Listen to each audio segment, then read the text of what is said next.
Well, good evening, visitors. Could I ask you to please stand and join in singing the Australian National Anthem?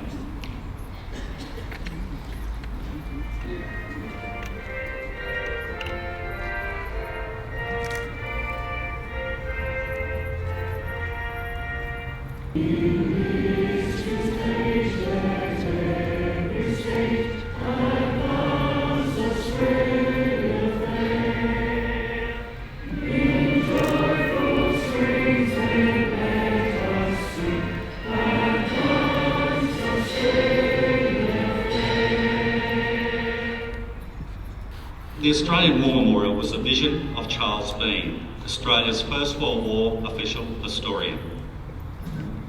Bean landed with the Australian troops on Gallipoli and stayed with them at the front through to the end of the war.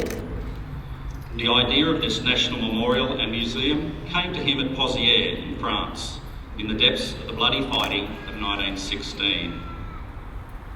Bean's idea was that this would be a place where families, friends and Australians could grieve their loved ones buried in faraway places. It would also be a place that could help all Australians understand what these men and women had endured and what they had done for us. Bean's vision, to which we remain true, is best expressed in his famous statement inscribed in the entrance to the memorial's galleries. Here is their spirit, in the heart of the land they loved, and here we guard the record which they themselves made. Tonight, we will read the story behind just one of those on the Roll of Honour, which lists the more than 102,000 men and women who have given their lives for us in war and other operations over more than a century. But first we present a lament, Flowers of the Forest.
I did not have the privilege of meeting Robert Poate, but I did serve in the same unit, the 6th Battalion, Royal Australian Regiment. I am both honoured and humbled to be asked to read the following story about Robert on behalf of his family, his mates and his unit. Today we remember and pay tribute to Private Robert Poate of the 6th Battalion, Royal Australian Regiment. A son, a brother, a soldier and everybody's friend. Robert Poate was the only son of Hugh and Janie Poate, and brother, Negwa, All his 15 years schooling, from preschool to year 12, were at Canberra Grammar School. This period being 2/3 of his short life. Robert was an intelligent student and a superb all-round athlete. He was awarded House Colours and the Mark Sewell Award for Outdoor Education. He was captain of the open grade 3rd 15 rugby football team, where he played as 5'8", and he regularly played with the 2nd 15. Robert was not elected as house captain of his football team, but was asked by his team to be their captain. In his final year at Grammar, Robert won the 800 metre open event in the Athletics Carnival and came second in cross country. Robert's football coach wrote of him: he was passionate, courageous, even-tempered and resourceful with an unwavering strength of character. He had a moral compass and was prepared to use it in making difficult decisions. He did not perform for accolades. These personal qualities earned him the respect and admiration of his team players, from opposing teams, his friends and the general school community. Robert was sensitive but very gregarious. He had a wonderful sense of humour and made friends easily. His family and friends meant everything to him.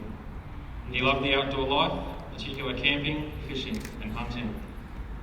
This love of outdoors was a strong influence on his decision to join the Australian Army. Robert enlisted in the Army in 2009. After initial intensive infantry training, he was successful in his application to join Delta Company of the 6th Battalion, the Royal Australian Regiment, based in Enoggera, Queensland, as an infantry soldier. He applied for this position because of the proud history of Delta Company at the Battle of Long Tan in Vietnam. Robert joined 6RAR as he prepared to go to war in Afghanistan with Mentoring Task Force 1. He arrived too late to serve with the MTF-1, but was still determined to get there. He then soon discovered the terrible realities of war. Some of his new mates from 6RAR were killed in Afghanistan in MTF-1. Robert's nickname in 6RAR was Poate. He quickly earned himself a reputation as a fun-loving person with a bit of a larrikin streak and as a great mate to be around. There was never a dull moment when Poate was present. 6RAR's motto is duty first, brothers by choice. Poate was always known as a dedicated soldier, a quick learner, and a man on a mission to go to Afghanistan. To this end, he completed a Bushmaster's driver's course and later a Bushmaster crew commander's course, as he knew having these credentials were his best chance of getting overseas. Despite being a junior soldier, he was also identified for his leadership skills ahead of most of his peers, and he completed an infantry section commander's course. In early 2012, Robert was told he would be going to Afghanistan as part of MTF-5 as a commander of a Bushmaster vehicle. When he broke this news to his parents, he saw their concern. He said if he didn't go to Afghanistan, it would be like training for 3.5 years in a football team and not getting a run on the field. Robert was deployed to Afghanistan in June 2012 with MTF-5. His senior colleagues had such confidence in his ability that the Bushmaster in his command was routinely the lead vehicle in most convoys and patrols. His CO stated, "We put our most reliable blokes out the front, and this was Poate personified." On the 29th of August 2012, while performing his supreme duty for his country as a soldier in the Australian Army, Robert Poate also made the supreme sacrifice. He was killed by enemy fire along with 2 of his mates at a patrol base in the Baluchi Valley of Australian Province, Afghanistan. He was 23. Following Robert's death, his mates in MTF-5, still serving in Afghanistan, painted the name Poate from his Bushmaster in his honour. And this vehicle continued its task in Afghanistan, with Robert in the hearts of those soldiers who rode in it. One of his mates wrote of him, "Poate was the best mate that anyone could ever hope for. He'd always be there, brothers by choice. No matter what the occasion. He would always raise spirits and morale with his witty one-liners, wearing his perpetual cheeky grin.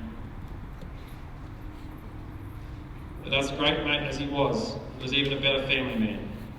Whenever he got leave, he would always be on the first flight back to Canberra, into the farm we all heard so much about, so he could spend every moment possible with his old school friends and his family he treasured so much. The Australian Defence Force described Robert as a highly qualified soldier, known for having outstanding leadership potential. Since enlisting in 2009, he had been awarded a number of honours and had completed a promotion course for Corporal in 2011. He was always dependable and ready to do whatever was required of him. Robert Poate will be remembered as a very popular and highly skilled soldier of the Australian Army. For his service to his nation, Robert Poate earned the following service awards: the Australian Active Service Medal with clasp of the International Coalition Against Terrorism, the Afghanistan Campaign Medal, the Australian Defence Medal, the NATO Medal with clasp of the International Security Assistance Force, and the Infantry Combat Badge. Robert's name is listed on the Roll of Honour on your right, and his photograph is displayed today for reflection.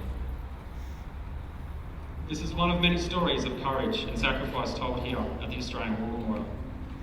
We now remember Private Robert Poate and all those Australians who have given their lives in service of our nation.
We leave you this evening with the words of the memorial's founder, Charles Bean.